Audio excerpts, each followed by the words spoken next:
ഇസ്രയേലിൻ്റെ രഹസ്യാന്വേഷണ സംഘടനയായ മൊസാദിനു വേണ്ടി ചാരപ്പണി നടത്തിയെന്ന് കണ്ടെത്തിയ ഒരാളെ ഇറാനിൽ വധശിക്ഷയ്ക്ക് വിധേയനാക്കി. അഖിൽ കേശവർസ് എന്ന 27 വയസ്സുകാരനെയാണ് ശനിയാഴ്ച തൂക്കിലേറ്റിയതെന്ന് ഇറാനിലെ മാധ്യമങ്ങൾ റിപ്പോർട്ട് ചെയ്യുന്നു. ആർക്കിടെക്ചർ ബിരുദധാരിയായ അഖിൽ കേശവർസ് ഇസ്രയേൽ സൈന്യവുമായും മൊസാദുമായും വളരെ അടുത്ത ബന്ധം പുലർത്തിയിരുന്നതായി അധികൃതർ കണ്ടെത്തിയിരുന്നു. ഇറാന്റെ തന്ത്രപ്രധാനമായ സൈനിക സുരക്ഷാ മേഖലകളിലെ ചിത്രങ്ങൾ പകർത്തി മൊസാദിന് കൈമാറി എന്നതായിരുന്നു ഇയാൾക്കെതിരെയുള്ള പ്രധാന കുറ്റം. കഴിഞ്ഞ മെയ് മാസത്തിൽ ടെഹ്റാനിൽ നിന്ന് 600 കിലോമീറ്റർ അകലെയുള്ള വടക്കു പടിഞ്ഞാറൻ നഗരമായ ഉർമിയയിലെ സൈനിക ആസ്ഥാനത്തിന്റെ ചിത്രങ്ങൾ എടുക്കുന്നതിന്റെ ഇടയിലാണ് ഇയാൾ പിടിയിലാവുന്നത്. ടെഹ്റാൻ ഉൾപ്പെടെ ഇറാന്റെ വിവിധ ഭാഗങ്ങളിൽ മൊസാദിനായി 200-ലധികം രഹസ്യ ദൗത്യങ്ങൾ ഇയാൾ ചെയ്തതായും ഇറാന്റെ സുരക്ഷാ വിഭാഗം കണ്ടെത്തിയിരുന്നു. ഇറാൻ സുപ്രീം കോടതി ഇയാൾക്ക് വധശിക്ഷ സ്ഥിരീകരിച്ചതിനെ തുടർന്നാണ് ഇപ്പോൾ വധശിക്ഷ നടപ്പാക്കിയത്. ഇസ്രയേലും ഇറാനും തമ്മിലുള്ള നിഴൽയുദ്ധം ശക്തമാകുന്നതിനിടെയാണ് ഈ വധശിക്ഷ നടപ്പിലാക്കിയിരിക്കുന്നത്. കഴിഞ്ഞ ജൂണിൽ ഇസ്രയേൽ നടത്തിയ വ്യോമാക്രമണത്തിൽ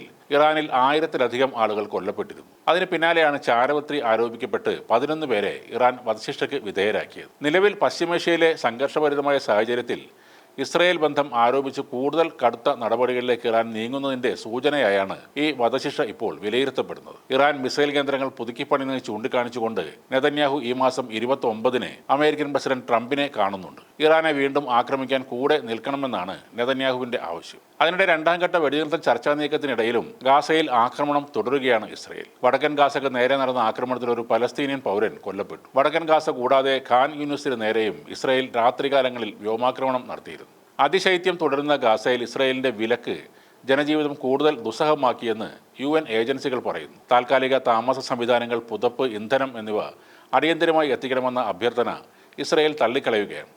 വെടിനിർത്തൽ തുടരുന്നതിൻ്റെ ഇടയിലും ഗാസയിൽ പട്ടിണിയും പോഷകാഹാരക്കുറവും വലിയ വെല്ലുവിളിയാണെന്ന് ലോകാരോഗ്യ സംഘടനാ മേധാവി ടെഡ്രോസ് അദാനം ഗബ്രിയോസ് പറയുന്നു. 1 ലക്ഷം കുഞ്ഞുങ്ങൾ കടുത്ത പോഷകാഹാരക്കുറവ് നേരിടുന്നതായും അദ്ദേഹം ചൂണ്ടിക്കാട്ടി. ഹമാസിന്റെ നിരായുധീകരണം സമയബന്ധിതമായിരിക്കണമെന്നും അത് നടപ്പായില്ലെങ്കിൽ ഇസ്രയേലിന് ആക്രമണം വീണ്ടും ആരംഭിക്കാമെന്നും ടെല്ലവീവിൽ സന്ദർശനം നടത്തുന്ന അമേരിക്കൻ സെനറ്റർ ലിൻസി ഗ്രഹാം പറയുന്നു. ഹമാസിന്റെ നിരായുധീകരണം ആവശ്യമെങ്കിൽ ഇസ്രയേൽ തന്നെ നേരിട്ട് നടപ്പാക്കുമെന്ന് ഊർജ്ജമന്ത്രി ഏലി കോഹൻ അതിനോട് പ്രതികരിക്കുകയും ചെയ്തു. പശ്ചിമേഷ്യ വീണ്ടും ഒരു വലിയ സംഘർഷത്തിലേക്ക് പോകുന്നു എന്നാണ് നിലവിലെ സൂചനകൾ. ഇറാൻ അവരുടെ മിസൈൽ ശക്തി വർദ്ധിപ്പിക്കുന്നതാണ് നെതന്യാഹുവിൻ്റെ പ്രധാന പ്രശ്നം.